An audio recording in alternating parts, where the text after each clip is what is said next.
Carney's Buy Canadian push and pause on EV targets could reshape Canada's auto industry.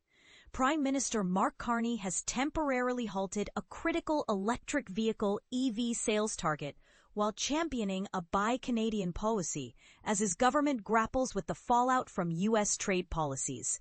Under Carney's leadership, Canadian automakers will no longer be required to guarantee that 20% of new car sales are zero emission by next year.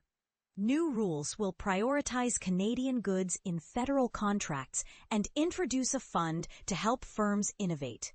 The decision comes as Canada's economy faces growing challenges, losing 66,000 jobs in August and pushing the unemployment rate to 7.1%. Carney emphasized, "We can't control what other nations do, but we can control what we build for ourselves." Despite the pause, long-term goals remain intact. 60% of new cars must be zero emission by 2030 and 100% by 2035. The EV mandate, introduced by Carney's predecessor Justin Trudeau in 2023, was designed to drive sustainable growth. Ottawa will now conduct a 60-day review of the rules, which have seen zero-emission vehicles account for an 11.7% market share last year. Conservative Party leader Pierre Poilievre criticized Carney's stance, calling him a flip-flop on his earlier advocacy for banning fossil fuels by 2030. Poilievre accused Carney of a clumsy retreat for delaying the EV mandate, arguing that businesses would have to delay investments in Canadian auto manufacturing. Meanwhile, President Donald Trump's 25% tariffs on foreign vehicles, though some exemptions apply, have placed pressure on Canada's auto sector. Carney noted that these tariffs, combined with a 35% tariff on Canadian goods, are helping the industry manage trade tensions.